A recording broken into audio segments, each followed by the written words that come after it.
Want to use Waze directly on your car's Apple CarPlay screen?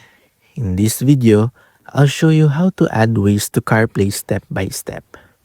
First, make sure Waze is installed on your iPhone and that your iPhone is updated. Then, connect your iPhone to your car using a USB cable or wireless CarPlay, depending on your vehicle. On your iPhone, open Settings and tap General, then select CarPlay.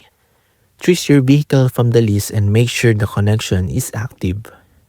Next, tap Customize. Find Waze in the available apps. Then tap plus button to add it to your CarPlay screen.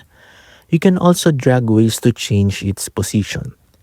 Now connect your iPhone to CarPlay and look at your car's display. Find Waze among the available apps and tap it to open navigation.